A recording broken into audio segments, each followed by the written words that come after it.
Bonjour Perrine. Bonjour Roxane, je suis ravie de t'avoir aujourd'hui et Moi pour que tu aussi. puisses nous partager tes expériences extraordinaires qui vont inspirer, je pense, encore beaucoup de femmes. Et puis je suis ravie qu'on soit en présence en plus de nos deux petits bouts de chou, les derniers, Oui. qui vont nous Oui. accompagner pendant cette petite aventure. Moi, c'est Roxane. Je viens d'avoir 31 ans. Je suis belge. Et ouais, toute ma vie a complètement changé quand je suis devenue maman. J'étais vraiment persuadée d'avoir, voilà, de savoir ce que je voulais faire de ma vie. J'étais pilote de ligne, la troisième génération dans ma famille. Ma maman était aussi pilote de ligne et mon grand-père, enfin tout le monde, voilà, dans ma famille était de près ou de loin dans l'aviation. Ma grand-mère hôtesse, ma tante hôtesse de l'air. Et donc j'ai suivi cette voie. Et puis en devenant maman, toutes mes priorités ont changé. Je suis toujours la même au fond, mais j'ai toujours aimé les mêmes choses. Mais aujourd'hui, oui, ça a vraiment fait un gros shift de vie. Donc voilà, pour me présenter un peu dans ce que j'aime aujourd'hui, je suis vraiment beaucoup plus nature qu'avant. J'adore être dans le jardin et ce à quoi j'aspire, c'est vraiment être avec ma famille, avec mes enfants, vivre une vie slow et plus simple, faire pousser des fleurs, des fruits, des légumes, et puis aussi accompagner les femmes et leur montrer qu'elles ont tout en elles. C'est ce qui est arrivé avec ma maternité. Donc oui, j'étais pilote de ligne au Qatar. J'ai rencontré mon mari là-bas, lui aussi pilote. Et on a vécu une vie hyper jet set, tout à fait à l'opposé de ce qu'on vit maintenant. Et c'était très chouette. Mais voilà, on savait que ça n'allait durer qu'un temps. Et puis, je suis tombée enceinte là-bas de ma première fille qui s'appelle Cassiopée. Et ça a été dès le début, en fait, pas du tout ce que j'imaginais. Je rêvais d'être enceinte. Ça a mis quelques temps. J'avais très peur d'être stérile. Ça avait toujours été ma peur depuis l'adolescence. Et donc, quand ça a commencé, bon, ça a mis que 6 mois, hein, donc c'est pas grand-chose, mais autour de moi, j'avais plusieurs amis qui avaient des diagnostics d'infertilité, qui allaient devoir passer par la PMA. Donc, chaque mois qui passait, ça me faisait peur. Et puis au bout de 6 mois, je suis tombée enceinte. Je me souviens encore vraiment bien d'avoir vu ce test de grossesse et en même temps, c'était ça que je voulais. Et en même temps, d'avoir eu ce truc cette espèce de truc terrifié, genre, ok, ça y est, là maintenant, oups. Donc oui, je m'étais toujours imaginé que j'allais adorer être enceinte et que j'allais rayonner, etc. Et c'est ce qui s'est passé à la fin de la grossesse, mais le début de la grossesse avec ma première fille, j'ai vécu une dépression périnatale. Je savais même pas que ça existait. J'avais beaucoup entendu parler de dépression postpartum, mais je savais pas qu'on pouvait être enceinte et déprimée et que ça pouvait avoir un lien. Et ça a été très dur. Bon, je pense que c'était aussi les circonstances. J'ai continué à voler en tant que pilote de ligne pendant les 3 premiers mois de ma grossesse, ce qui était techniquement interdit. Et donc, j'étais épuisée. On faisait des tests de sélection pour une autre compagnie aérienne. Donc, voilà, il y avait plein de trucs en plus. Mais en gros, pendant les 3 premiers mois de ma grossesse, j'avais envie de mourir. J'avais l'impression d'avoir une vague de noir qui venait sur moi. Et ouais, c'était très compliqué, surtout que je me sentais honteuse parce que j'avais l'impression que je faisais du mal à mon bébé. Et puis, je comprenais pas parce que enfin, moi, j'étais super contente d'être enceinte. Donc, j'ai pas trop osé en parler. J'avais pas osé en parler à ma sage-femme. Enfin, j'en avais évidemment parlé à mon mari, mais lui, il m'aidait comme il pouvait, mais il comprenait pas ce qui m'arrivait. Et je me souviens que c'était déjà, à l'époque, c'était déjà grâce aux réseaux sociaux, grâce à Instagram, une femme que je suivais et qui avait sa vie avait l'air juste parfaite, elle avait l'air de tout réussir et que tout soit merveilleux. Et elle avait écrit qu'elle avait ça. Et je m'étais dit, oh, je suis pas la seule, il y a d'autres femmes qui ont ça.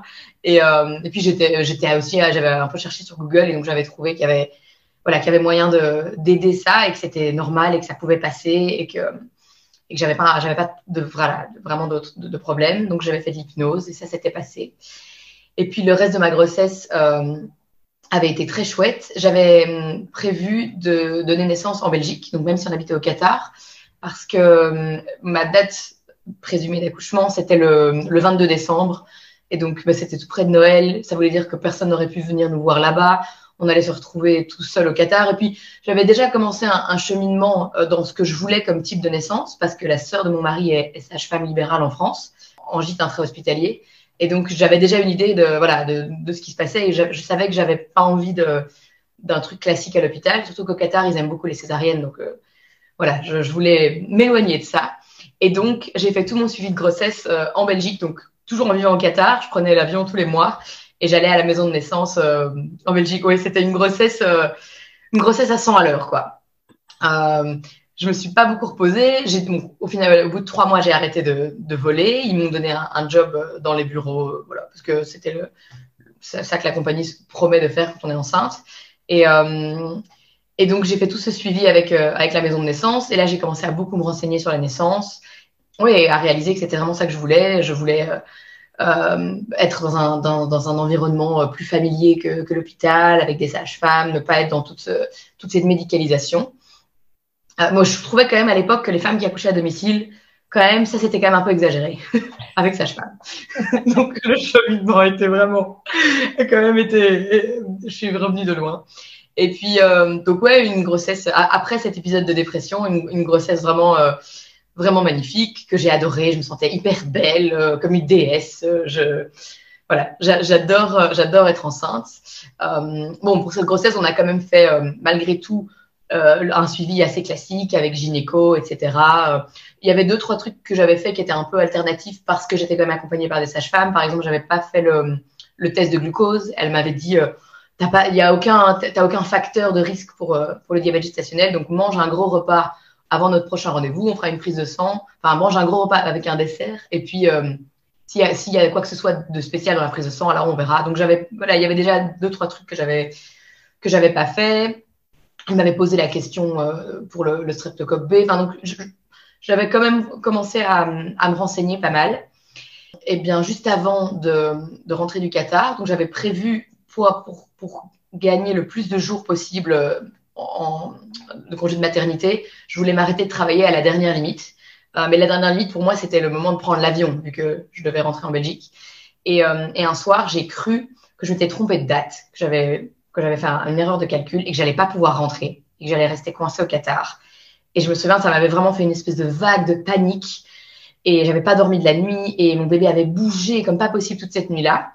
Et une semaine après, j'avais rendez-vous pour une échographie pour avoir le certificat pour pouvoir voyager, parce qu'à partir d'un certain moment dans la grossesse, il faut un certificat, vraiment un rendez-vous médical pour pouvoir prendre l'avion. Et là, on fait cette échographie et le gynécologue qui dit « Oh, votre fille est en siège !» Ce qui n'était pas du tout le cas avant. Et j'avais fait une écho genre 1 mois avant. Donc là, on était à 34 semaines. Donc à 34 semaines, on m'annonce que ma fille est en siège et il me dit « Oh, elle a le cordon autour du cou. On dirait qu'elle l'a même 2 fois. » Et je me souviens que ça m'avait vraiment fait un énorme choc parce que ça remettait tous mes projets. Avec ça, je ne pouvais pas accoucher en maison de naissance. J'avais pleuré. Je m'étais même sentie en colère contre ma fille. Un peu en mode pourquoi tu me fais ça, ça va tout gâcher. Donc j'avais vraiment vécu des trucs, c'était pas une chouette période. Et puis je m'étais renseignée sur ok, comment est-ce qu'on retourne un bébé en siège. Donc j'avais fait des trucs des trucs de spinning babies avec ma planche à repasser sur mon canapé, la tête en bas. J'avais mis du froid et du chaud, enfin voilà, tous ces trucs là qu'on recommande pour faire retourner un bébé en siège. Et puis j'avais pu prendre l'avion parce que je ne m'étais en fait pas trompée dans mes dates. Et donc, j'étais rentrée en Belgique et là, j'avais vu ma sage-femme qui m'avait dit t'inquiète pas, t'es qu'à 34 semaines, ton bébé a la place, il a tout à fait le temps de se retourner. Et maintenant, voilà, ocytocine, tu fais des trucs qui te plaisent, tu te mets dans ta bulle et tu essaies de pas être stressée par tout ça. Et donc, elle m'avait hyper fort rassurée, c'était trop chouette. Et sauf que quelques jours après, j'avais le rendez-vous avec la gynécologue parce que j'avais pas encore de gynécologue en Belgique, donc c'était la première fois que je la rencontrais. Et c'était une gynécologue qui était censée être OK avec les naissances hors hôpital, parce qu'elle travaillait souvent avec la maison de naissance. Mais voilà, c'était pas la première qui m'avait recommandé, mais comme je m'y prenais tard, je m'étais retrouvée avec celle-là. Et en fait, ça a vraiment été un élément décisif de toute cette histoire-là, c'est qu'elle était vraiment, vraiment pas gentille du tout. Vraiment, vraiment quelqu'un de méchant, quoi. Enfin, en tout cas, hyper patriarcale. C'était une jeune femme en plus, donc voilà. Parfois, on s'imagine que ça va être un vieux monsieur, machin, et en fait, Pas du tout. Je dis que c'était le patriarcat dans un corps d'homme, dans un corps de femme, pardon. Et elle m'a tout de suite dit, ah non, non, mais vous oubliez qu'elle se retourne. En plus, elle a le cordon autour du cou. On va tout de suite planifier la césarienne. Je me souviens que je suis vraiment ressortie de ce rendez-vous, mais en pleurs, en me disant, mais c'est pas possible. Et puis, j'ai continué à tout essayer pour que ma fille se retourne. À partir de ce moment-là, c'était là-dedans que j'étais, quoi. C'était, elle se retourne, enfin, quand est-ce qu'elle va se retourner? Est-ce qu'elle va se retourner? C'était vraiment pas chouette parce que, c'était lui mettre une énorme pression.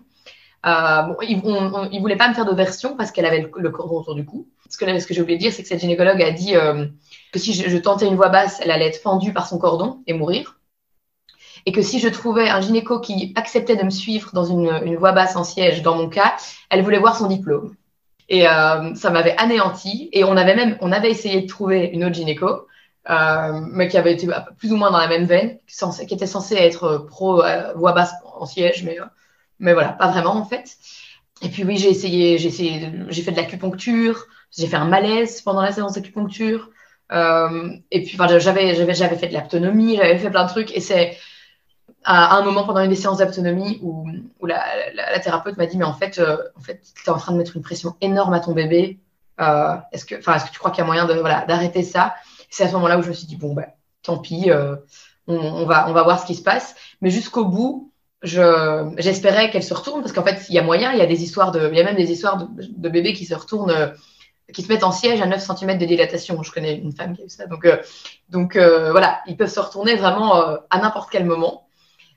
Et donc, j'avais prévu de rester. C'est pour ça que je suis restée avec cette gynéco maltraitante. Parce que je me suis dit, je reste avec elle dans cet hôpital qui est à côté de la maison de naissance. Et au moment où le travail commence, j'y vais, on fait une écho, on voit si elle s'est retournée ou pas. Et si elle s'est retournée, je me barre, je vais à la maison de naissance. Et j'ai la naissance dont je rêve, quoi. Et donc voilà, c'est pour ça que je suis restée avec cette femme-là. Et puis, la seule chose que j'avais réussi à négocier avec elle, parce que à partir de ce moment-là, j'ai commencé à me renseigner sur les césariennes plus douces, que les anglo-saxons appellent gentle C-section. Donc, j'avais demandé, est-ce qu'il y a moyen qu'au moment où l'incision a été faite, je puisse prendre mon bébé moi-même, pousser? Est-ce que mon mari peut regarder? Est-ce qu'on peut mettre de la musique? Est-ce que je peux faire tout de suite du pot à pot en salle de naissance?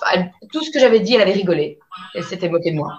Mais non, c'était pas possible, que machin. La seule chose que j'avais réussi à négocier, c'était qu'on ne fasse pas une césarienne programmée, mais qu'on laisse le travail démarrer naturellement. Et je suis tellement heureuse, voilà, que ça, j'ai pas flanché. J'ai dit non, ça, je veux absolument. Elle n'était pas contente parce qu'évidemment, avec une date prévue d'accouchement le 22 décembre, elle avait très très envie de me programmer la césarienne le 18, comme ça c'était bon, elle risquait pas d'être appelée à Noël. Mais bon, ça on avait réussi à avoir. Et le 21 au soir, j'ai commencé à avoir des contractions. On a vraiment pris notre temps, on a pris un bain, on s'est préparé et puis on est allé à l'hôpital. Ils m'ont fait une écho et ma fille était toujours en siège, donc on est parti pour la césarienne qui était pour celles qui ont vécu une césarienne sans rien de spécial. Enfin, quand ils m'ont couché après l'arachie anesthésie, j'ai failli tomber dans les pommes et j'avais envie de vomir. Mais voilà, je me sentais. En fait, j'avais l'impression de pas être dans mon corps, quoi. J'étais pas vraiment là. Je me souviens de 2-3 trucs qu'ils ont dit. La gynéco qui insiste et puis qui me dit, vous avez une très belle sangle abdominale, madame. Merci. Ouais, il faut aussi dire, elle avait pas du tout l'air d'avoir envie d'être là. Elle était vraiment pas ravie qu'on les réveillait à 1h du matin. Elle nous a d'ailleurs dit qu'elle dormait très très bien juste avant. Donc voilà. Et puis bon, la césarienne se passe. Elle avait dit que oui, je pouvais pas avoir ma fille en pot à pot sur moi en salle de naissance en salle d'op parce qu'il faisait trop froid. Donc elle va faire du pot à pot avec mon mari. Là c'était sympa. L'anesthésie c'était aller faire une photo d'eux et il me l'a montré pendant qu'on me suivait. C'était chouette. Et puis, après ça, ce dont je me souviens, c'est que quand ils me l'ont finalement donné et qu'on nous a mis dans une chambre, ça me grattait de partout. Personne ne m'avait dit que l'anesthésie pouvait faire ça. Mais donc, j'avais l'impression qu'il y avait un problème, quoi. Je suis là, OK, qu'est-ce qui se passe? Tout mon corps me gratte. Donc, ça m'a complètement gâché le moment avec ma fille qui était sur moi où j'étais un peu là, genre. Enfin. Et puis, bon, après ça, les jours suivants, ça a vraiment été le coup de foudre. Ça, c'était chouette. C'est que malgré cette césarienne dont je ne voulais pas, j'ai vraiment eu voilà, je suis tombée en amour pour mon bébé. J'arrêtais pas de la regarder. On voulait absolument être à la maison le plus vite possible. Donc, au bout de 2 jours, on est rentré. Je me suis levée le jour même. Je me sentais très bien. Et puis voilà, à la maison, je me souviens que je l'ai regardé et j'ai dit à mon mari, on va pas en faire 4, on va en faire 6. C'était tellement, voilà, voir mon bébé, j'étais vraiment pleine de cytocine. Donc ça, c'était vraiment chouette. Et puis, les premiers jours, l'allaitement a été un petit peu compliqué. On m'a donné des tétrelles. J'ai pas été super bien aidée à l'hôpital, mais voilà. De toute façon, je savais que vu la naissance que j'avais eue, l'allaitement, c'était pas possible que je laisse tomber, quoi. Il aurait pu se passer quoi que ce soit, n'importe quoi, j'aurais tenu. Et puis, au bout de 6 jours, la sage-femme qui venait à domicile est venue m'enlever les agrafes.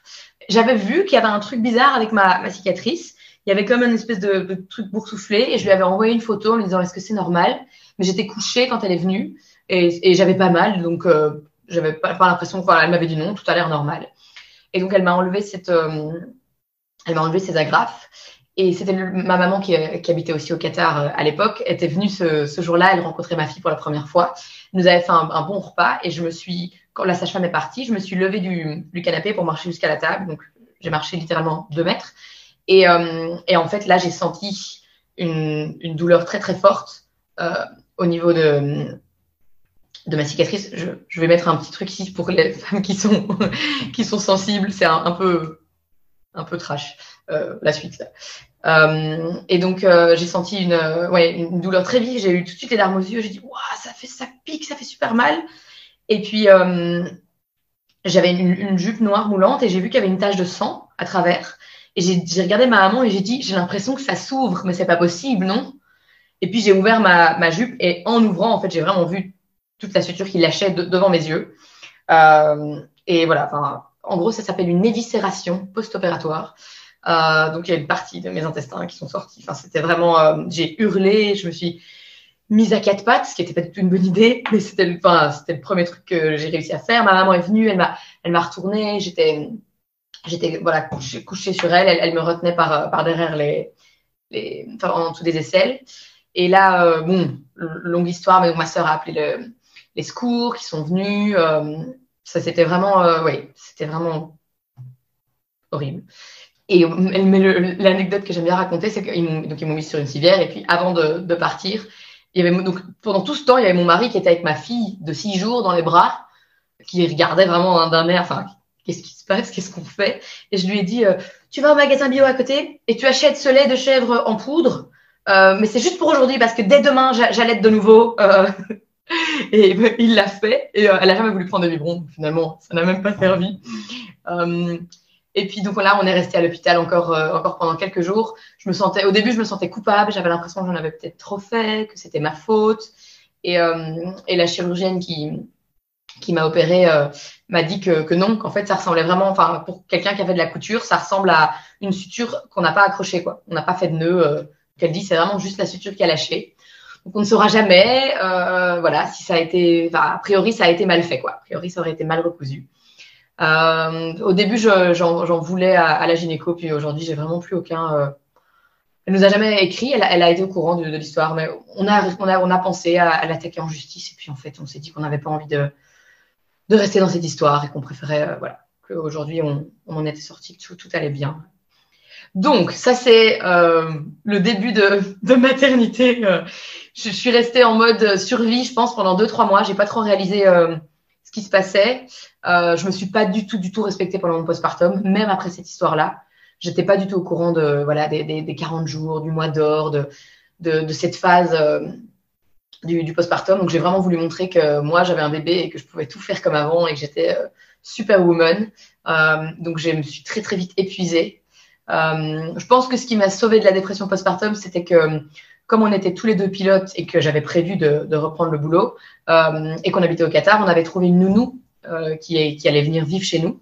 Et en fait, elle est déjà venue, pour qu'on voit comment elle était avec notre fille et pour qu'elle s'habitue, elle est déjà venue vivre chez nous quand ma fille avait 3 mois. Et je pense que c'est sa présence qui m'a évité de sombrer parce qu'après tout ça, après la fatigue, c'était vraiment beaucoup. Et puis, c'est à ce moment-là que je me suis dit que j'ai commencé à m'intéresser au métier de doula et que j'ai voulu lire mais vraiment tout ce que je trouvais parce que c'était déjà une évidence dans ma tête que j'allais pas repartir pour une autre césarienne pour un futur enfant, quoi. Et donc, je voulais savoir quels étaient les risques et comment avoir une autre expérience. Et ce que je me suis aussi dit, c'est que peut-être que si j'avais eu une doula pendant toutes ces expériences, peut-être que je me serais plus battue à la fin pour essayer de trouver une autre gynéco. Enfin, là, je l'ai encore vécu. En fin de grossesse, c'est pas le moment de se battre, en fait. On n'a pas l'énergie, on est déjà altéré, on est déjà ailleurs. C'est pas une période pour prendre les armes et se dire je vais trouver une gynéco qui respecte mon projet. Et donc voilà, c'est là où je me suis dit peut-être que si j'avais eu quelqu'un pour un peu pour me prendre par la main et me dire mais tu sais, c'est ce que je dis toujours aux femmes. Si tu vas chez un dentiste et qu'il n'est pas gentil avec toi et qu'il te traite mal, tu vas pas aller chez lui te faire arracher une dent. Alors pourquoi est-ce qu'on va chez des gynécos qui nous traitent mal pour mettre au monde nos bébés, quoi? Et parce qu'il y a tellement de femmes qui me disent oui, j'aime pas mon gynéco, il est pas chouette, mais pour le suivant, j'en prendrai un autre. Non, en fait, jusqu'à la fin, quoi. Jusqu'à la fin, on peut changer de gynéco, on leur doit rien du tout.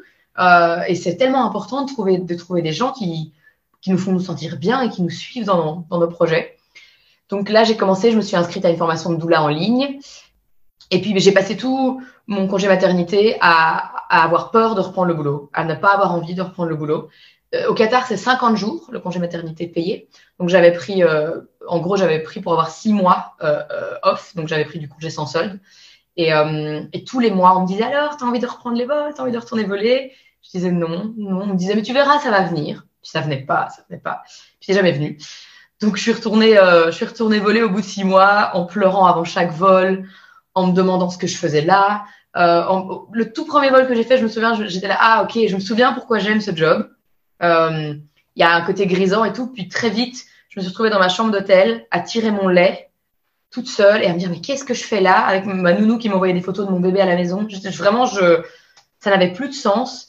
Et en plus, c'était fou, mais c'était comme si être devenue maman. Avant, j'avais ce côté masculin qui était très, très développé. Je pense que c'est ça aussi qui m'a attirée vers l'aviation. Et j'adorais parler de ça, j'adorais parler de tous les trucs techniques, etc. Et en devenant maman, quand mon mari et ma maman, tous les deux pilotes, parlaient de ça, avant, on avait des discussions de ça à 3, plus aucun intérêt, quoi. Vraiment, je les regardais, je disais oui, je voulais juste regarder mon bébé. Ça ne m'intéressait plus du tout. C'est comme si ça avait ouvert la part de féminin en moi et que ça avait un peu fermé la porte de cette partie très masculine. Et puis ce que j'ai aussi eu, en fait ça c'était un peu avant de reprendre le boulot, c'était vraiment ce côté de me dire qu'est-ce qui m'arrive. J'ai complètement changé, je suis plus du tout intéressée par la même chose, j'ai plus très envie de voir du monde. Quand on allait à des événements avec des amis, des soirées, etc., j'avais juste envie de me mettre dans un coin et de regarder mon bébé et lui faire des sourires. Et donc, mais je me sentais pas du tout déprimée, donc je me disais c'est pas une dépression postpartum parce que je suis trop heureuse, mais tout ce que je veux faire c'est juste materner, être avec mon bébé. Et puis je me souviens d'avoir écouté le premier épisode du podcast La Matrescence de Clémentine Sarlat. Et en écoutant ce qu'elle expliquait, de m'être mise à pleurer, mais genre de soulagement, de oh, c'est ça que j'ai, ça s'appelle la matrescence, c'est normal, je suis pas folle, il y a d'autres femmes qui vivent ça. Parce que j'étais la première dans mes amies à être maman. Ma maman n'a pas du tout vécu la chose de la même manière, donc quand j'en parlais avec elle, elle me regardait un peu genre, je sais pas trop de quoi tu parles. Donc vraiment ça a été une révélation. Et donc pendant 6 mois, j'ai continué à voler, mais en étant vraiment pas heureuse. Et pendant ma grossesse, mon mari avait réussi des tests de sélection pour une autre compagnie aérienne en Europe. Et on a décidé finalement qu'il accepte ce job et qu'on rentre sur un seul travail. Ce qui, moi, me terrifiait parce que j'ai vraiment été élevée en féministe tu dois absolument avoir ton propre job et si tu dépends d'un homme, ça n'ira pas. C'est comme ça que ma maman nous a élevés. Donc, il y avait un côté terrifiant pour moi de quitter cette sécurité financière que j'avais là-bas par moi-même. Donc, on a décidé de venir revivre en Belgique. C'était juste avant le Covid, donc on a eu une chance énorme. C'était en décembre 2019. Et moi, à ce moment-là, j'avais encore en tête que j'avais fait plusieurs formations de doula. J'avais fait, la toute première que j'avais faite, c'est une formation australienne. Puis ensuite, j'avais fait une formation de doula postnatale avec maternité sacrée.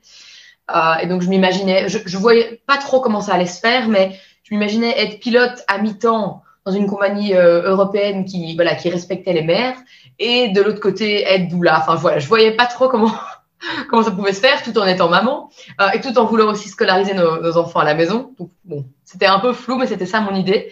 Et donc en rentrant du Qatar, j'avais plusieurs interviews dans des compagnies aériennes, et je pensais quand même vraiment. En fait, je n'osais pas m'avouer que j'avais plus envie de ça. Parce que j'avais fait j'avais fait ces études de pilote qui coûtent très cher en plus, donc j'avais remboursé, mais voilà, il y avait vraiment puis c'était devenu aussi une part de moi, quoi, une part de mon identité. Et donc mon ego me disait, ben non, tu vas quand même pas lâcher ça. Et en fait, le Covid a répondu à ma question, parce que ça a été une crise énorme pour l'aviation. Et donc, je me souviens qu'au tout début du premier confinement, j'ai dit à mon mari, en fait, même si je réussissais les sélections Air France. Air France, c'est une des boîtes, une des boîtes de rêve pour les pilotes d'un point de vue conditions sociales, etc. Je dis mais c'est assez difficile d'y rentrer. Je dis mais même si j'avais le job là comme ça sans rien faire, j'aurais pas envie d'y aller en fait. Il m'a dit bon bah voilà, je pense que tu as ta réponse. Hein. Puis finalement en fait toutes les sélections ont été annulées. Donc voilà, même si j'avais voulu encore le faire, c'était fini, et c'était une bonne chose parce que ça m'a vraiment permis en fait d'accepter complètement que j'avais plus envie de cette vie-là, que c'était une partie de ma vie géniale. J'ai adoré le pilote, c'était trop chouette. Mais voilà, c'est plus qui je suis aujourd'hui. Et puis, je suis allée au séminaire de Michel Audin. Aussi, ça, c'était aussi juste avant le premier confinement, à Paris. Et c'était tellement, tellement passionnant d'entendre tout ce qu'il disait. Et ensuite, j'ai eu la chance d'assister à la première naissance en tant que doula, donc l'enfantement d'une amie à moi. Et c'était aussi incroyable. Mais il y a 2-3 trucs que la sage-femme a fait qui m'ont un peu perturbée par rapport à ce que j'avais entendu de Michel Audin. Je trouvais que c'était pas tout à fait... voilà, par exemple, cette sage-femme, je trouvais, n'avait pas respecté la phase de quiétude de mon amie. Et en fait, à un moment, mon amie avait dit « Oh, j'ai envie de dormir ». Ce que j'ai appris après était la phase de quiétude. Et elle lui a fait une poussée dirigée, quoi. Et donc ça m'avait vraiment perturbée. Et puis ensuite, quelques mois plus tard, j'ai fait le séminaire de Quantique Mama.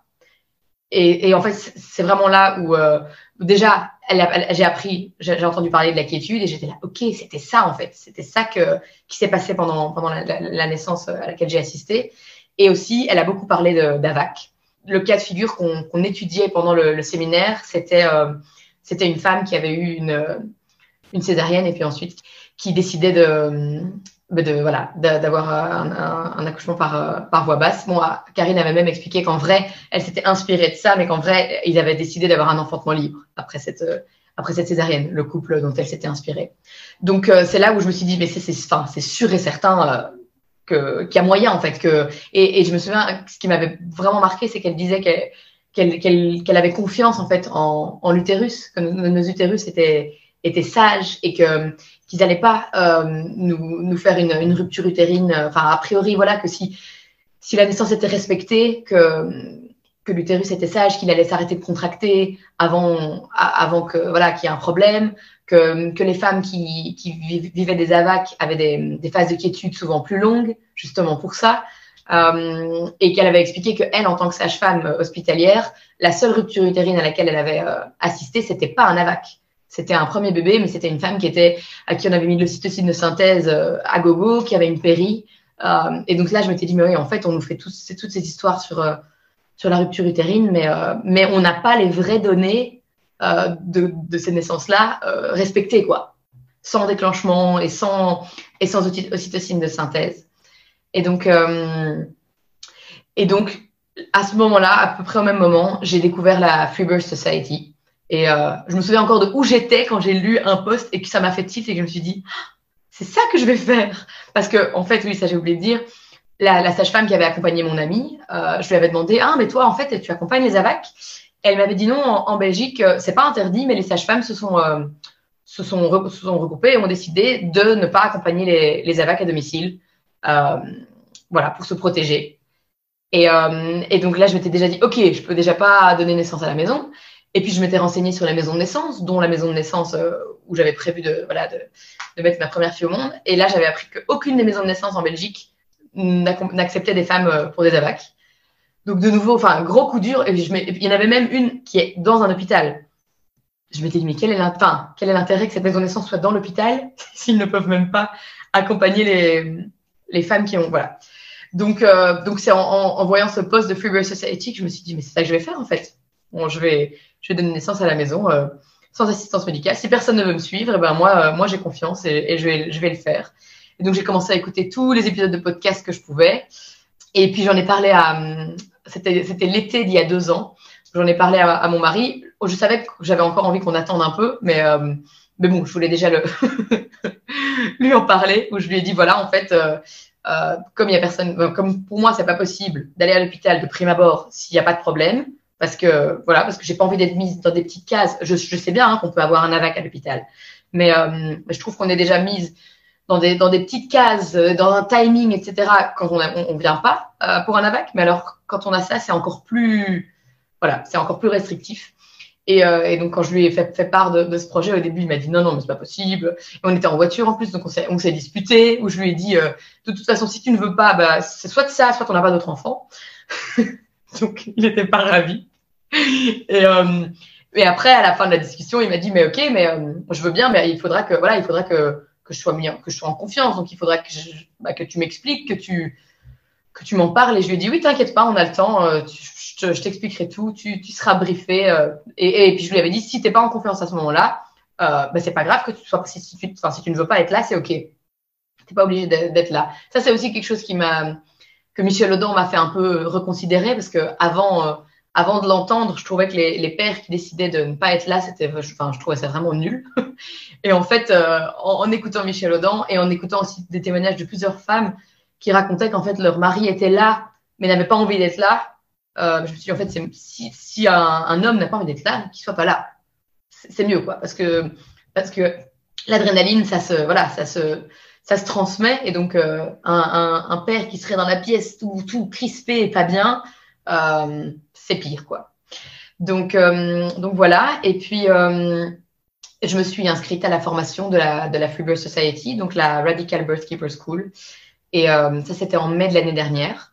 Et c'était incroyable. C'était vraiment, c'est ça qui a continué à me donner confiance. J'ai appris tellement de choses, déconstruit tellement de choses. Il y avait plusieurs femmes dans la cohorte dans laquelle j'étais qui avaient eu des AVAC. Donc, c'était vraiment fou. Et c'est là que j'ai décidé que c'était ça que je voulais faire, en fait. Que s'il y avait personne pour accompagner les femmes dans ce contexte-là, que j'avais envie de faire ça. Bon, après, c'est clairement un gros flou juridique, etc. Donc, je ne sais pas encore sous quelle forme ça reviendra quand ma fille sera plus grande. Mais oui, parce qu'en fait, je sais qu'il y a beaucoup de femmes qui font le choix de l'enfantement libre et qui décident d'être seules, soit avec leur conjoint et leurs enfants. Mais moi, je savais que j'avais envie d'avoir une femme présente. Je savais que j'avais envie d'avoir ce soutien d'une femme. J'avais aussi pas envie de forcer mon mari à être le seul soutien au cas où lui, en fait, il n'était pas à l'aise, il se sentait pas bien, il avait envie de partir. J'avais pas envie qu'il soit, entre guillemets, forcé de rester parce qu'il n'y avait que lui. Et donc, ça s'est décidé d'une manière assez fluide, parce que comme on a décidé de ne pas scolariser notre fille, on fait partie d'un groupe de unschooling, et on a rencontré tout un groupe de parents qui sont devenus des très bons amis. Et une des autres mamans, on a très vite réalisé qu'on avait absolument les mêmes vues les mêmes pensées par rapport à la naissance et à la grossesse et au postpartum. Et donc, avant même que je sois enceinte, je lui avais dit, mais en fait, ce sera toi ma birth keeper, si tu es d'accord. Elle m'avait dit oui. Et donc, quand je suis tombée enceinte, c'était juste évident, quoi. Je lui ai dit, t'es disponible en mars? Elle m'a dit oui, c'est bon. Et puis, au moment de la Radical Birth Keeper School, c'est là que j'ai décidé j'avais un stérilet en cuivre, donc c'est là que j'ai décidé d'enlever ma contraception. J'ai d'abord essayé de l'enlever toute seule, mais j'ai pas réussi. J'étais très déçue, parce que oui, il y a moyen d'enlever son stérilet en cuivre toute seule. Il n'y a aucune différence par rapport à ce qu'un gynéco fait. Mais bon, il faut réussir à trouver le fil et tirer. Mais c'est une autre histoire. Et donc, là, on a commencé à essayer d'avoir un bébé. Et entre-temps, j'avais aussi découvert le concept de conception en conscience, enfin, ce que les anglo-saxons appellent conscious conception. Et donc, on avait vraiment fait attention à ce qu'on mangeait. On avait tous les deux, de notre côté, entamé on était allés voir différents thérapeutes pour guérir des traumas, pour vraiment essayer de se lancer dans ce processus le mieux possible. Et donc, j'imaginais bien qu'on allait concevoir notre fille, qu'on allait faire l'amour, et que ça allait être merveilleux, dans un endroit merveilleux. On a acheté un terrain, dessus il y a une petite cabane avec un poêle à bois. J'avais vraiment imaginé que ce serait là. Et puis, en fait, finalement, je suis tombée enceinte le mois où on avait décidé d'arrêter d'essayer pour pouvoir aller au mariage du meilleur ami de mon mari au Mexique. Et c'était chez ma belle-mère. Donc, c'était pas du tout comme ça que j'avais imaginé. Et surtout, j'avais aucune idée que j'étais enceinte, en fait, jusqu'à ce que mes règles n'apparaissent pas. Comme on n'avait pas vraiment essayé, j'étais j'avais même pas pensé que je pouvais être enceinte.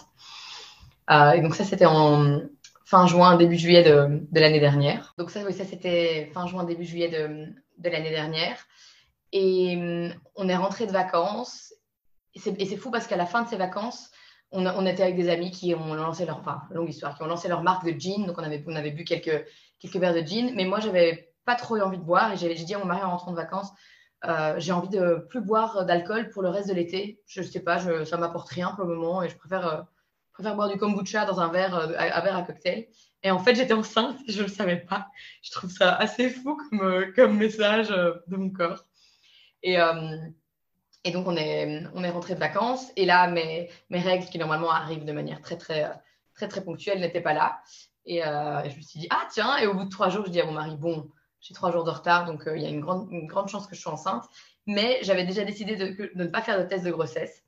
Ça, c'était un concept dont j'avais entendu parler pas vraiment dans la Radical Birth Keeper School, mais dans le cours de la Free Birth Society, qui s'appelle le guide complet de l'enfantement libre, le Complete Guide to Free Birth, où elle parlait qu'elle ne faisait pas de test de grossesse. Et je m'étais dit, tiens, ça c'est fou, parce que moi qui suis ultra curieuse, pour ma première fille, je pense que j'ai fait 6 tests, j'en fais tout le temps, pour voir si j'étais un peu trop tôt, pour voir si j'étais pas enceinte. Et donc là, je me suis dit, dans l'optique dans laquelle je suis maintenant, je trouve que c'est un beau début de faire confiance et de voir si j'arrive, en fait, parce que je vais réussir à faire confiance à mon corps et à juste attendre et voir un peu comme à l'ancienne, quoi. Donc j'ai pas fait de test de grossesse, mais j'ai quand même annoncé, j'ai dit à ma maman, voilà, peut-être que je suis enceinte, j'ai dit à ma sœur. Et puis pour ma première, j'avais déjà eu aucun symptôme de type nausée, etc.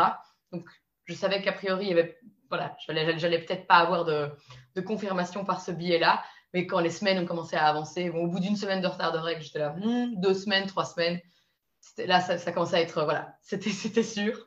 Et bon, j'avais aussi décidé de ne pas faire Bon, je savais pas exactement ce que j'allais faire, mais je n'avais pas envie de faire de suivi médical classique. J'avais pas envie de faire d'échographie, parce que j'ai lu énormément de choses sur les échographies. Depuis la Radical Birth Keeper School, qu'a priori, c'est pas aussi inoffensif que ce qu'on peut croire. Je ne m'étais même pas posé la question pour ma première fille, mais voilà, là, c'est vrai qu'en lisant des études sur ça m'a intriguée, mais surtout parce qu'en fait, je voulais pas rentrer dans un système anxiogène qui allait me donner plein de peurs, pour ensuite donner naissance à la maison. Ça n'avait pas de sens pour moi de jouer sur les 2 tableaux. Tous les tests, et on a fait ça en couple, là, on a vraiment réfléchi à toutes les possibilités et donc on a décidé que je ne ferais pas de suivi. J'avais pas fermé la porte, hein. Si à un moment j'avais eu un doute ou s'il y avait eu quelque chose qui me donnait envie d'aller voir un professionnel de santé, je l'aurais fait, mais comme tout se passait bien, je voyais pas l'intérêt. Donc j'ai pas fait d'échographie du premier trimestre, j'ai pas eu de confirmation de nulle part que j'étais enceinte, mais très vite j'ai été très fatiguée. Ça, je me souvenais de ma première grossesse, et c'est pas une fatigue habituelle, quoi. C'est vraiment une fatigue tellement intense. On vit pas ça. Même en tant que pilote de ligne, quand je faisais des nuits blanches et des vols complètement, à des horaires complètement idiots, j'ai jamais eu cette fatigue-là, quoi. Mais à part cette fatigue, j'ai passé un super beau premier trimestre. J'avais vraiment l'impression d'avoir aucune peur, de flotter. J'ai senti ma fille bouger à 14 semaines, ce qui était beaucoup, beaucoup plus tôt que ma première. Ma première, je pense que c'était à la fin de semaine. Et donc, c'était pas juste des petites ailes papillons. J'avais vraiment l'impression de sentir des mini coups, quoi. C'était génial et j'ai trouvé ça chouette parce que, comme c'était ma seule confirmation que j'étais enceinte, c'était beau. Donc, j'ai passé un très, très beau premier trimestre. Et puis, par contre, au deuxième trimestre, j'ai aussi vécu des choses qui ont été très difficiles, dont une amie qui a perdu son bébé lors de la naissance. Et ça m'a fait beaucoup, beaucoup réfléchir à la mort. Et voilà, dans notre démarche, c'était une chose à laquelle on avait vraiment pensé et qu'on savait qui était une possibilité. En fait, c'est une possibilité dans tous les cas. Quand on porte la vie, voilà. Et d'une certaine manière, il y avait une sage-femme qui m'avait dit ça. Quand on choisit de donner la vie, on choisit aussi un jour de donner la mort. Voilà, un jour, notre enfant, et évidemment, on a envie que notre enfant meure à 90 ans paisiblement dans son sommeil, mais bon, on ne choisit pas. Et donc voilà, il y a cette notion-là à laquelle on n'est pas du tout préparé quand on va à l'hôpital et qu'on suit le schéma classique. Personne ne nous dit que c'est une possibilité, donc on n'y a même pas pensé, quoi. Alors que quand on décide de donner naissance à la maison sans backup, on va dire, nous, on y a vraiment beaucoup pensé et c'était quelque chose qu'on acceptait, quoi. On savait que c'était possible. Et c'est là que notre système est complètement fou. Mais ce qui me faisait encore plus peur que la mort de mon enfant, c'était les répercussions que ça pourrait avoir autour, dans notre entourage et aussi juridique. J'ai jamais réussi à trouver ce que je risquais en n'ayant fait aucun suivi et en donnant naissance librement à la maison. S'il arrivait quelque chose à mon bébé, est-ce que je me ferais attaquer en justice? Je ne sais pas. C'est un flou juridique. Et j'ai essayé de chercher pendant ma grossesse. J'ai contacté plusieurs personnes qui s'y connaissent là-dedans et personne ne m'a répondu. Et donc, ce deuxième trimestre, ça a été beaucoup marqué par ça. Et en même temps, c'était un chemin nécessaire, quoi. C'était un chemin, c'était difficile, mais c'était incroyable ce que ça m'a fait faire. Le seul, on va dire suivi, c'est pas un suivi, mais que je me suis offert, c'était un suivi en acupuncture. Donc tous les mois, j'allais voir une acupunctrice et c'était beaucoup plus que de l'acupuncture. En fait, elle est vraiment géniale et c'était des séances qui me faisaient énormément de bien. Je me suis aussi fait masser tous les mois par une amie doula. Ça, c'était génial. J'ai suivi un cours d'hypnonaissance et donc j'ai fait beaucoup de méditation d'hypnonaissance. Qu'est-ce que j'ai fait d'autre? J'ai participé à des cercles de femmes et j'ai moi-même créé un cycle de cercles pour femmes enceintes et pour femmes en conception, basé sur les éléments. Et donc, en fait, c'était le cadeau que je me suis fait pour ma grossesse. Mon mari m'avait dit, mais tu vas quand même pas continuer à bosser comme tu faisais avant, parce que c'est vrai que j'ai fait pas mal de choses avant. Et je lui ai dit, non, mais ça, je bosse, mais c'est aussi pour moi, quoi. C'est un cadeau, quoi. Et c'était vraiment ça, c'était magique. C'est vraiment la chose que je recommande à toutes les femmes, quel que soit leur parcours, quel que soit ce qu'elles ont décidé de faire pour la naissance de leur enfant, se retrouver comme ça entre femmes enceintes, parce que les 2 femmes qui sont venues pour le premier cercle en conception sont tombées enceintes d'ici le cercle d'après. Donc c'était génial et on a quand même formé un beau noyau et se retrouver entre femmes dans cet espace bienveillant, pouvoir et surtout il y en avait plusieurs qui étaient aussi dans des démarches, on va dire alternatives. Il y en a une qui avait aussi prévu de donner naissance librement. Et en plus elle est sage-femme aux études. Et donc il y avait elle, il y en avait 2 ou 3 qui allaient donner naissance à domicile avec sage-femme, 2 qui allaient à l'hôpital pour des AVAC. Une qui a déjà donné naissance et qui a eu son AVAC à l'hôpital. Donc, c'était vraiment trop chouette de pouvoir partager tout ça. C'était vraiment magique. Et ça, j'ai prévu de refaire, même, voilà, quand moi, je ne serai pas enceinte, quand je reprendrai un peu plus d'activité quand elle sera plus grande, parce que c'était tellement, tellement puissant. Et puis, on est arrivé au 3e trimestre, où là, vers 28 semaines, parce que comme je connaissais la date de conception exacte, j'avais calculé la date prévue d'accouchement. Et comme ma fille est née, le travail a démarré même, elle est née le jour de cette date, je me suis dit qu'a priori, voilà, 40 semaines, ça devait être un bon. J'avais aucune attente, hein, mais je savais que ça allait être aux environs du 19 mars. Oui, c'est ça, le 19 et elle est née le 18. Donc, et donc, quand on est arrivé vers 28 semaines, j'ai commencé à sentir les mêmes coups dans mon ventre que ce que je sentais pour ma fille, c'est-à-dire des coups d'un bébé en siège. Donc, moi, j'ai jamais senti de coups de pied sous les côtes, comme les femmes me racontent. Moi, je sentais des coups de pied en bas, quoi, dans le bas de mon ventre. Et là, même si je m'étais dit depuis le début que si j'avais un bébé en siège, je continuais dans la même idée, ça m'a quand même bien retourné. Ça m'a mis beaucoup de peur. Et comme j'avais pas envie de faire d'échographie pour vérifier, j'avais pas vraiment de moyen de savoir non plus. Et à ce moment-là, mon mari m'a dit, quelques semaines après, il m'a dit, j'ai besoin d'un papier pour le boulot pour qu'il prouve que tu es enceinte. Donc, j'ai décidé d'aller voir la sage-femme qui m'avait accompagnée pour ma première grossesse, qui m'avait en fait contactée entre-temps parce qu'elle avait appris mon projet. Pour me dire que si je voulais, elle pouvait nous donner des conseils en gros qu'elle avait aussi des peurs par rapport à ça, quoi. Et je m'étais dit que j'avais pas spécialement envie d'aller la voir, même si j'avais très envie de la voir parce que je l'aime beaucoup, j'avais pas envie de recevoir les peurs des autres gens. Et d'ailleurs, ça, c'est ce qu'on a fait pendant toute la grossesse, c'est que les gens, qu'on savait qu'ils n'allaient pas être on board, être à fond dans notre projet, on ne leur a pas dit. Parce qu'on n'avait pas envie on n'avait pas envie de recevoir les peurs des autres gens, en fait, et de devoir se battre. On voyait pas l'intérêt de dépenser notre énergie là-dedans.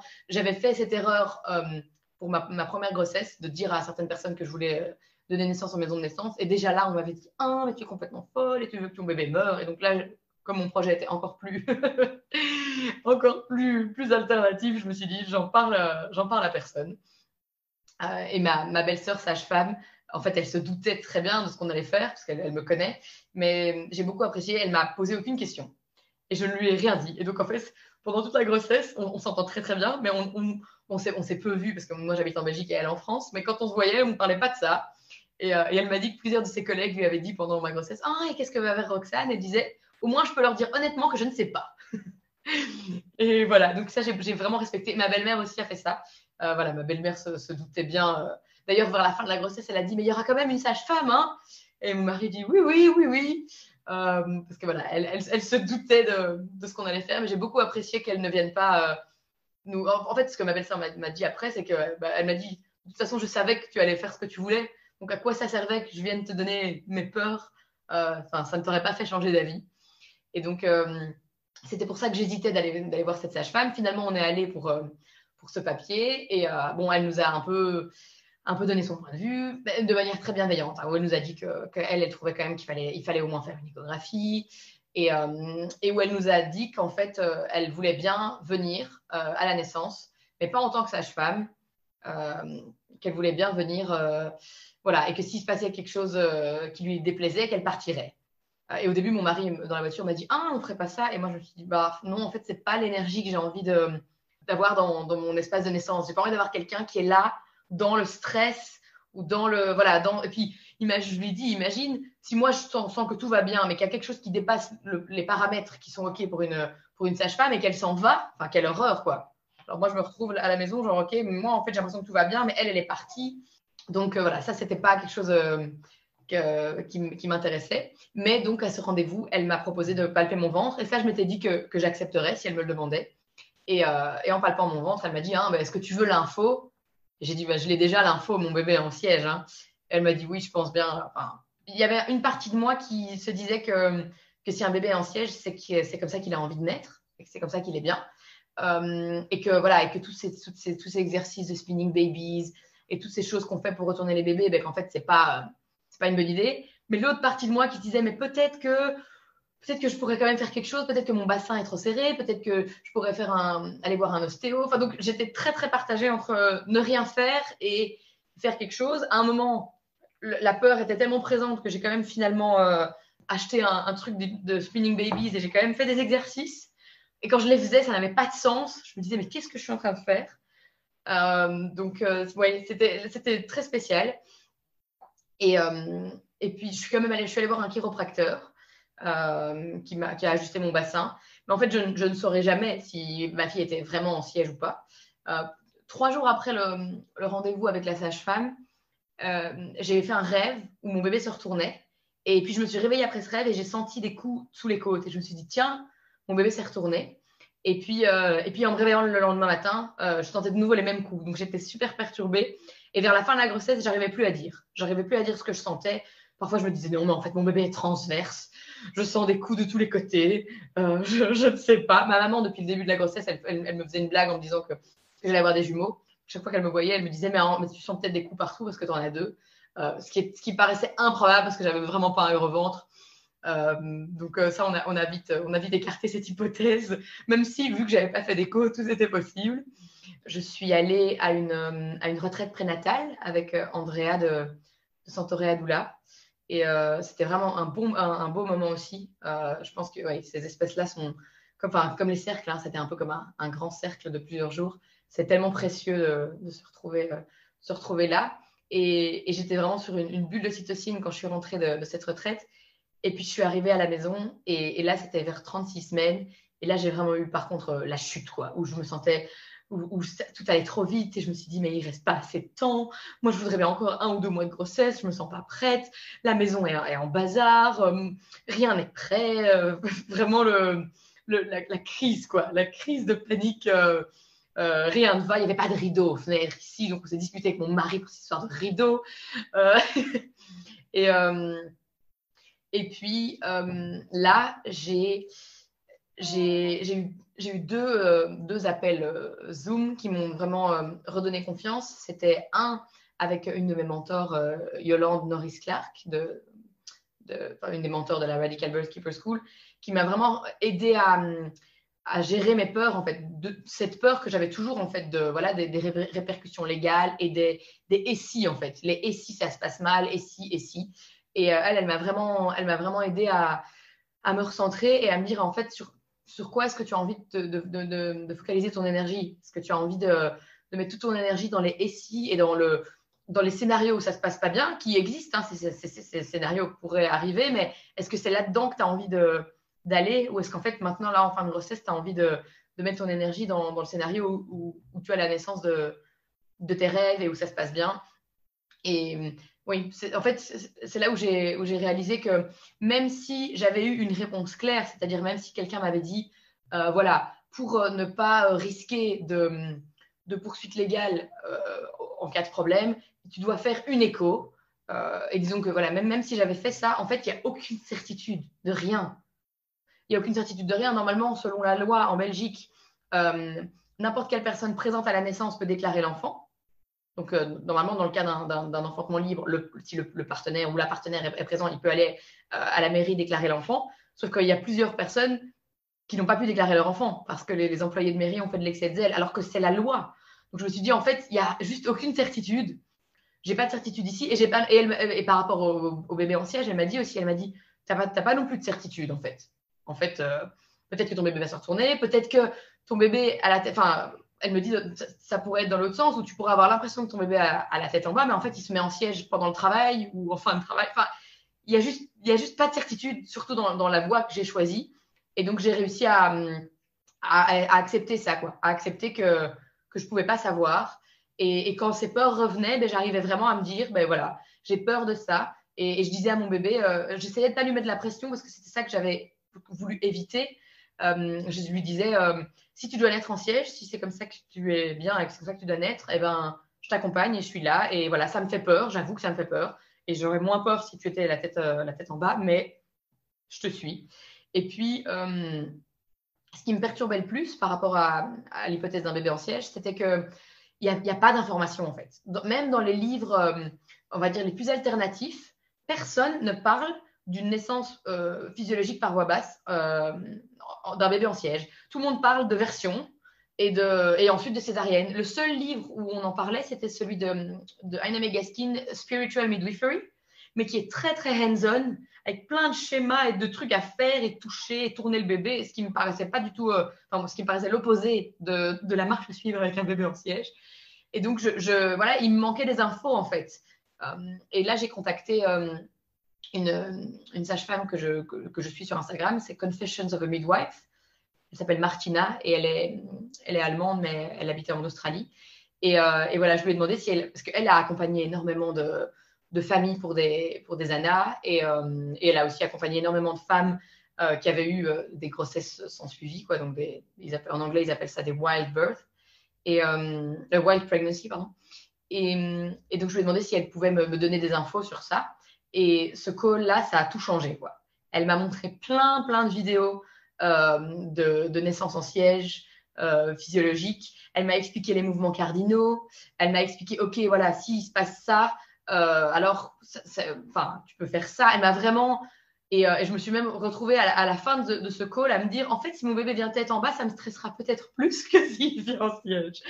Et donc là, j'étais à 37 semaines, 37, je pense, ou 38. Et là, j'ai montré toutes ces vidéos à mon mari, je lui ai tout expliqué, aussi à ma birth keeper. Et mon mari était très content de voir les vidéos avant, au cas où notre bébé naissait en siège, parce que c'est quand même pas le même... voilà, c'est pas le même look que les autres naissances que je lui avais montrées. Au début, quand il a vu la première vidéo, il a tiré une tête et il me dit ça fait peur, on dirait un poulet congelé. Donc il m'a dit heureusement que je vois ça parce que si notre bébé était sorti comme ça et que j'avais jamais vu avant, j'aurais vraiment pas compris ce qui se passait. Et là, on a regardé aussi ensemble les vidéos de Quantique Mama. C'était très chouette de regarder ça à deux et vraiment qu'il soit au courant de tout le processus physiologique et de tout ce côté altération de la femme. Je me souviens qu'à un moment, une des vidéos qu'on avait regardées, la femme n'avait pas tout de suite pris son bébé dans les bras. Elle avait été posée par terre. Et mon mari m'a dit « Ah, mais pourquoi est-ce qu'elle ne prend pas son bébé ?» Et j'étais là « Ah, mais génial que tu demandes ça !» Parce qu'en fait, c'est normal, elle est en train de revenir. Et si ça arrive quand notre bébé naît, ben, tu peux juste le ou la poser au sol. Et quand je reviendrai et que ce sera le bon moment, je prendrai notre bébé dans les bras, quoi. Donc, c'était vraiment chouette de faire ça ensemble. Ben, la fin de grossesse, c'était juste, voilà, ocytocine. À ce moment-là, je me suis vraiment sentie prête. J'étais là, c'est bon. Là, j'ai plus envie d'être enceinte un mois de plus. J'ai mal au dos et je dors mal. Donc, et j'ai beaucoup de reflux. Donc, j'étais là, c'est bon. Tu peux venir. Tu peux venir quand tu veux. Donc, elle est née le 18 à 2 h du matin. Et le 16 au soir, j'ai commencé à sentir que les contractions étaient un peu différentes. Parce que je contractais depuis quelques semaines. Mais voilà, des contractions pas douloureuses. Et là, je me suis dit, tiens, ça change. Et puis le soir, mon mari devait aller à un entraînement de sport. Je lui ai dit, je crois que c'est mieux que tu n'ailles pas. Et on a gonflé la piscine, qui était dans le salon depuis 2 semaines, mais qu'on n'avait pas encore pris le temps de gonfler. On a fait ça, j'ai installé les derniers petits trucs sur mon hôtel. On était tout excités. Et puis on est allé se coucher. Pendant toute la nuit, j'ai continué à avoir des contractions. Donc je me mettais à 4 pattes, je soufflais. Et puis quand la contraction était finie, je me recouchais, je me rendormais.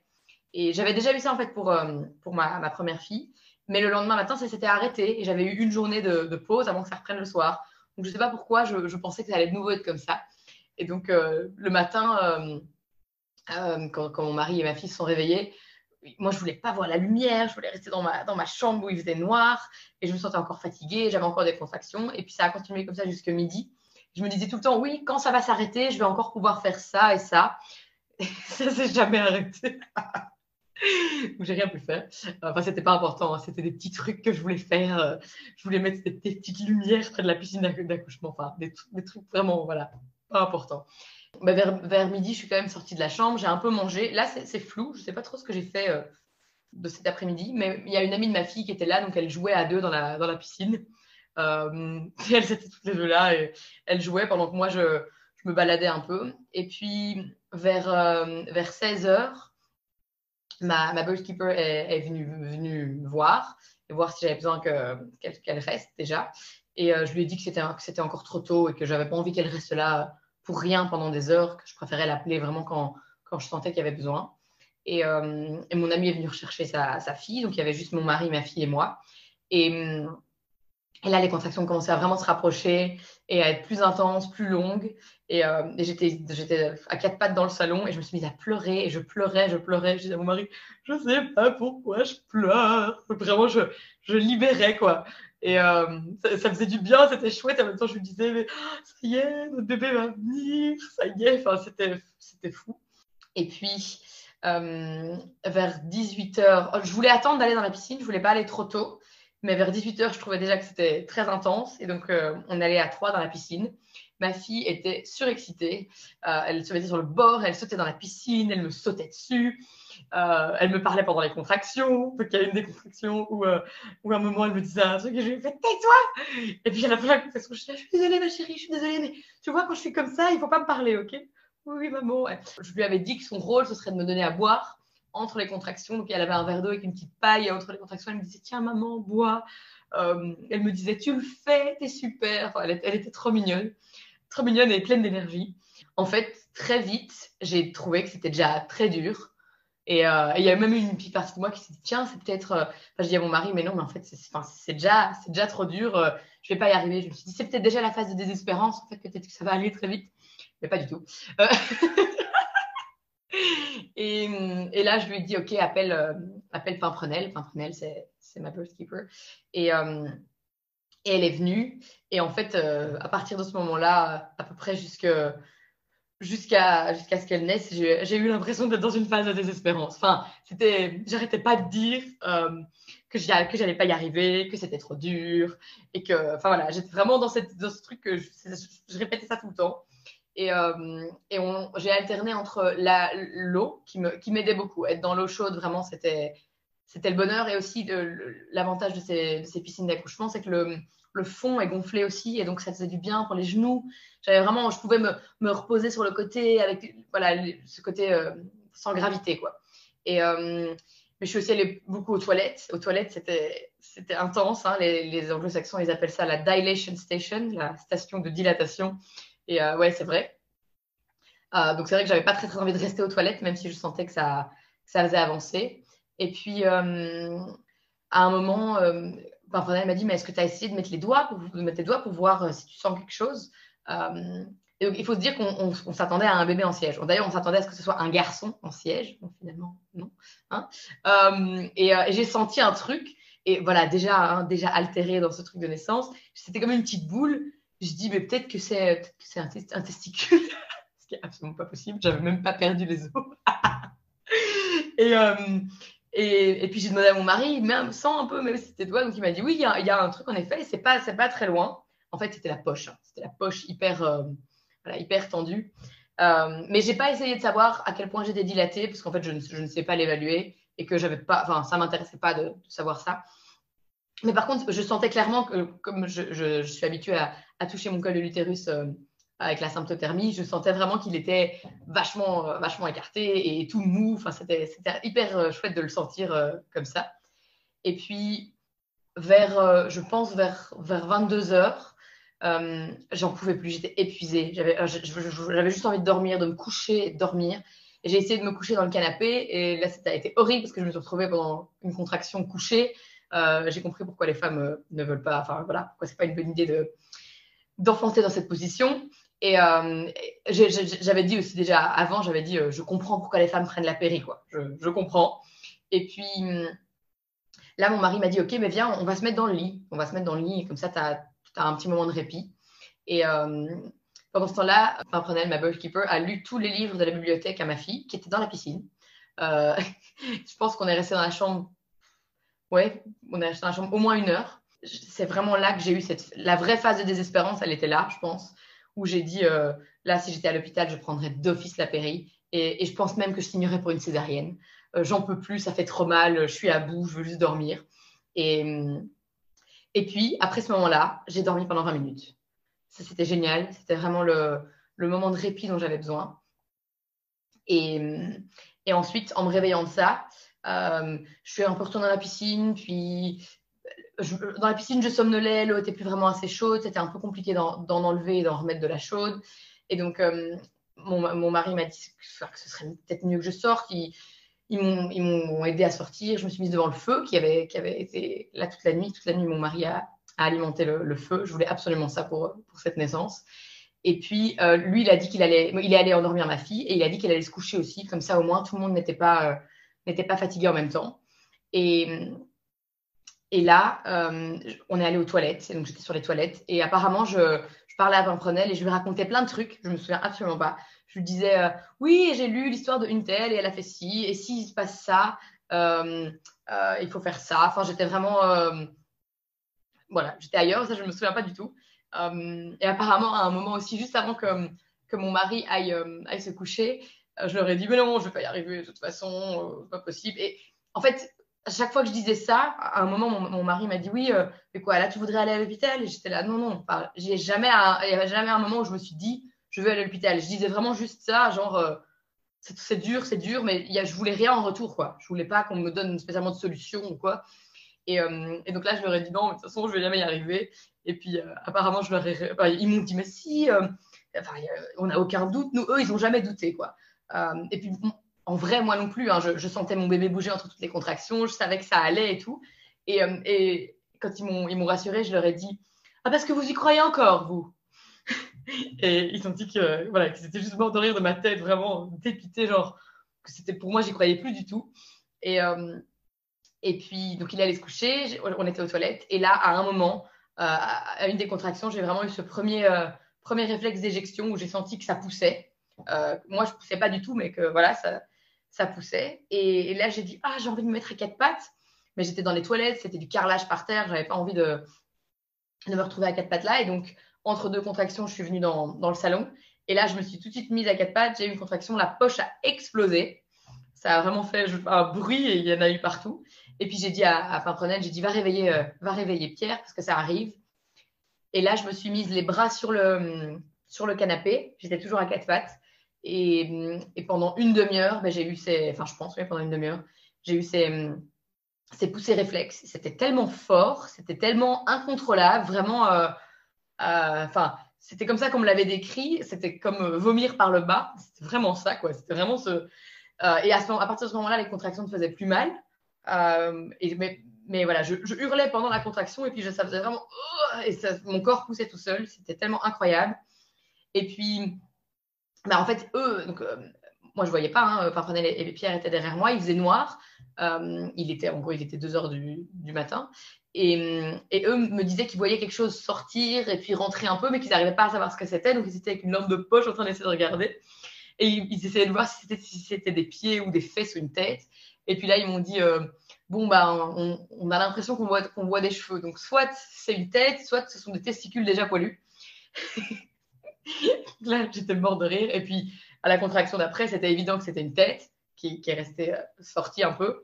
Et puis, bah, encore une contraction d'après et toute sa tête est sortie. Et ça, on l'a en vidéo, donc c'est assez dingue. Et puis la contraction d'après, son corps est sorti. Et apparemment, elle avait 2 fois le cordon autour du cou. Mon mari l'a déballé comme s'il avait fait ça toute sa vie. Bon, ça, c'est Pimprenel qui m'a dit. Et elle s'est tout de suite mise à pleurer. Et puis, il me l'a déposée entre les jambes. Et là, j'ai vraiment eu, comme quand Maman explique, hein, j'ai vraiment eu ce moment où il me l'a dit, je la pose. Et moi, j'ai eu besoin d'un peu revenir. Et puis je l'ai prise dans les bras et je me suis mise à pleurer. J'ai vraiment fait. J'ai dit, je l'ai fait. Enfin, j'y croyais pas. C'était juste incroyable. Elle était là, elle était bien, bien, bien réveillée. Elle pleurait, elle pleurait. Et j'ai essayé de la mettre au sein. Elle n'a pas voulu téter pendant un bout de temps. Elle avait besoin de décharger. Elle ne s'est calmée que quand elle s'est retrouvée dans les bras de son papa qui l'a bercée. Et on avait décidé de ne pas couper le cordon parce qu'on voulait faire un bébé lotus. Et donc là, on s'est dit, OK, le placenta va sortir, on attend un peu. Mais comme elle ne tétait pas, j'avais pas trop de contractions. On a tout de suite vu que j'ai vraiment bien regardé les saignements et j'ai quasi pas perdu de sang. Donc, j'étais pas du tout inquiète, je me sentais super bien. Je me suis mise dans le canapé, ils m'ont donné à manger. Je me suis mise à trembler, mais je savais que c'était normal. J'étais complètement, voilà, vraiment sous le choc, mais pleine d'ocytocine. Et puis, on s'est dit qu'on allait attendre que le placenta sorte pour réveiller ma fille et lui présenter. Puis finalement, au bout d'1 heure, le placenta n'est toujours pas sorti. Donc, on l'a réveillée, elle est venue, elle était toute, elle n'avait pas beaucoup dormi, donc elle était un peu dans le gaz, mais voilà, elle a souri, elle était toute contente. Ah, oui, j'ai oublié de dire qu'on ne savait pas si c'était une fille ou un garçon, donc quand moi je l'ai prise dans les bras, j'ai tout de suite regardé et j'ai dit c'est une fille. Et mon mari, lui, il n'avait même pas pensé à regarder. Euh, voilà, on était trop contents. On savait déjà quel prénom on donnerait à notre fille si on en avait une, donc on s'est regardé, on a dit bon ben voilà, bonjour Pénélope, bienvenue Pénélope. Au bout de 2 heures, le placenta n'était toujours pas sorti. Moi, je m'inquiétais pas trop parce que j'avais entendu énormément de témoignages voilà, où ça durait vraiment plus longtemps. Mais on a dit à Fenêtre qu'elle pouvait aller se coucher et que nous, on allait aussi se coucher. J'avais essayé de me mettre sur les toilettes, de me mettre un peu accroupie. J'avais essayé d'un petit peu tirer sur le cordon, de tousser. J'avais pris de la teinture mère spéciale pour l'expulsion du placenta, mais rien n'avait fait. Donc, on est allé se coucher vers 5 heures du matin. Et j'avais aussi écrit à cette sage-femme, à Martina de Confessions of a Midwife, pour lui demander s'il y avait autre chose que je pouvais faire. Et quand on s'est réveillé vers 7 heures, elle m'avait répondu en me disant qu'il n'y avait aucun problème, qu'elle venait même d'accompagner une famille pour qui ça avait mis 36 heures. Moi, j'avais lu des témoignages de femmes pour qui ça avait mis 12, 24 heures. 36 heures, ça, j'avais encore jamais lu. Donc voilà, donc j'étais là, ok, il n'y a aucun stress. Mais quand on s'est réveillé à ce moment-là, je voulais aller aux toilettes et le cordon n'était pas très long. Et donc pour aller aux toilettes, il fallait que Pierre la tienne devant moi. Enfin, donc on s'est dit, tant pis pour le bébé Lotus, c'est pas grave, elle a déjà été reliée à son cordon très longtemps. On sentait que c'était ok. Donc on a brûlé le cordon. Et puis ensuite, on s'est recouché. Mais le placenta était toujours en moi, quoi. Et on s'est réveillé à midi. Je suis allée aux toilettes et je voulais vraiment prendre une douche et j'en avais marre d'avoir ce cordon qui pendait. Et je sentais en plus, à ce moment-là, j'avais déjà allaité Pénélope et aussi mon aîné qui tète toujours. Donc j'avais eu des contractions et c'était dérangeant, quoi. Je sentais ce placenta qui était là, je voulais qu'il sorte. Et je suis allée aux toilettes et en fait, je me suis mise à faire pipi. Et c'est en faisant pipi que j'ai réalisé que le placenta était bloqué par ma vessie qui était complètement pleine. Donc il est sorti à ce moment-là, mais en même temps que 2 litres de pipi. Et j'ai mis un bol et puis on l'a rincé et on a décidé qu'on l'enterrerait sous un arbre dans quelques mois. Mais donc voilà, ça c'était l'achèvement de cette naissance. Et puis on s'est juste remis au lit et on était en peau à peau, complètement, voilà, on trouvait ça incroyable. On arrêtait pas de se dire, elle est là, je l'ai fait, ça y est. C'était fou, c'était fou. Magnifique. Ah, vraiment, ça fait vraiment tellement de bien d'entendre tout ça. Ça me fait toujours pareil, des frissons partout. Et en fait, ensuite, j'avais vraiment envie de respecter cette période du mois d'or et de vivre voilà, ce postpartum immédiat le plus souvent couché, et en étant chouchoutée et en ayant juste comme seul et unique job d'allaiter mon bébé et voilà, d'être nourrie. Et c'était incroyable. J'avais fait appel à une doula postnatale qui est venue me masser tous les jours pendant 3 semaines.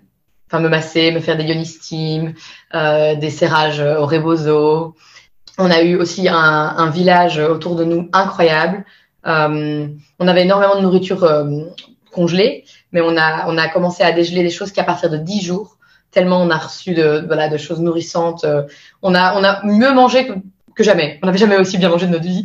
Mon mari et moi, et ma fille aussi. En fait, je vois vraiment maintenant, quand je me remémore cette période, pardon, je vois que je planais, quoi. J'étais complètement shootée à l'ocytocine. C'était vraiment dingue. On s'était laissé la liberté de gérer les visites et voilà, de se dire si on avait envie de voir personne pendant 10 jours, que c'était ok aussi. Mais en fait, on a eu envie de visites de gens qui savent ce que c'est une bonne visite postpartum, c'est-à-dire des gens qui viennent te voir pour t'apporter à manger, pour te shooter, pour t'entendre raconter le récit de la naissance, pour t'aider à s'occuper des aînés et qui repartent en faisant un brin de vaisselle et enfin voilà, ce genre de visite là, quoi. L'opposé en fait de ce qu'on avait eu pour notre première, mais parce qu'on savait pas, hein. On savait pas et les gens autour de nous savaient pas non plus. Et j'en ai fait aussi des visites comme ça moi-même sans être maman, aller chez les gens et avoir l'impression que je vais être servie. Si on nous a pas dit, on ne sait pas. Mais c'était vraiment une période magique. Mon mari a été incroyable. Voilà, il a tout géré. C'était très beau. C'était très beau et c'était très chouette pour moi de réussir à faire ça en fait, parce que d'habitude je suis plutôt une hyperactive. Je suis toujours occupée à faire quelque chose et donc voilà, de m'être dit que pendant ces 40 jours j'allais être couchée et j'allais ne rien faire, je l'ai respecté. Allez, on va dire que j'ai fait 38 jours. Au bout de 38 jours, vraiment, c'est fou parce que les 2 premières semaines, j'étais trop contente de juste être couchée, j'avais envie de rien faire. Et puis au bout de 20 jours, je me suis dit, c'est quand même long, hein, il en reste encore 20. Comment je vais tenir? Et ouais, les derniers jours, j'avais la bougeotte, j'avais envie de ranger la cuisine. Donc c'était pas des trucs fous, mais j'avais envie d'être active aussi. Mais après, ce qui s'est passé, et donc j'ai pas encore parlé, c'est qu'en fait, par contre, quand j'ai repris, je pense que j'ai repris un peu trop vite et trop fort. Donc heureusement vraiment que j'ai fait ce mois d'or, mais bon, voilà, on apprend, hein, on peut toujours encore faire des erreurs. Et j'ai une petite descente d'organes. Et donc ça c'est voilà, ça c'est vraiment pas cool parce que ça m'a fait me sentir honteuse et puis mais c'était un gros tabou et depuis que j'ai ça, j'ai réalisé en fait qu'il y a plein de femmes autour de moi qui ont ça aussi mais qui en avaient juste jamais parlé. J'ai même appris que c'était une femme sur 2. Donc voilà et en fait ce qui est dommage, c'est que je ne pense pas que ce soit arrivé vraiment dû à la naissance, mais voilà, en postpartum, j'ai eu une petite période de constipation et je pense que c'est venu de là. Et puis après, c'était déjà évidemment fragilisé et me retrouver même au bout de 40 jours à être couchée, à me lever, à être souvent debout et à avoir tout le temps mon bébé en portage, et ben voilà, j'ai senti qu'il y avait un truc qui clochait. Et je suis en train de tout mettre en place pour pour guérir ça, parce que même si c'est pas le discours mainstream, en fait, il y a moyen de complètement guérir et c'est totalement réversible et on n'est pas obligé de se faire opérer, etc. Et voilà, j'ai lu plein de témoignages de femmes qui ont complètement guéri, mais c'est vrai que ça m'a mis un gros coup. C'était il y a 2 semaines. Ça m'a mis un gros coup de réaliser que j'avais ça. J'avais même pas pensé que ça pouvait m'arriver. Et c'est là que je vois le tabou qu'il y a autour, parce que ma sœur, quand je lui ai raconté ça, elle m'a dit, mais enfin, tu t'es renseignée sur tellement de trucs, tu connais tellement de trucs, comment ça se fait que t'avais pas pris ça en compte, quoi. Et ouais, voilà, c'est un gros tabou. Et mon mari m'a tout de suite dit, oui, mais tu sais pourquoi t'as ça, hein. Et je dis, bah oui, enfin, je vois déjà les leçons, en fait, de l'expérience. Une des leçons, c'est que ici, là, il y a juste pas le choix. Mes abdominaux hypopressifs et mes exercices et les trucs pour prendre soin de moi, il n'y a pas le choix. Je vais les faire tous les jours parce que ce sentiment de gêne et voilà, le fait de sentir sa vessie qui descend, c'est tellement désagréable et horrible que je sais que je vais me mettre en premier. Et aussi, je sais que je vais en parler, que je vais partager ça. Et c'est ça, c'est tout de suite ça que mon mari m'a dit. Il m'a dit, en fait, toi, tu vis des trucs et c'est parce que tu les partages après et ça peut aussi, ça peut aider plein de femmes. Et donc voilà, je vois déjà les leçons, mais n'empêche que c'est pas facile. Mais voilà. Je comprends tout à fait, ça parce que moi j'ai eu un peu le même genre d'expérience aussi et puis pareil, hein, t'en parles pas forcément parce que tu te sens plutôt honteuse alors que tu es pour rien, hein, faut le dire, que c'est comme ça. Et voilà, faut arriver à s'autoriser à se prendre le temps de se soigner soi-même. Je t'avoue que j'ai toujours pas pris ce temps-là, donc il va être temps que je le fasse vraiment.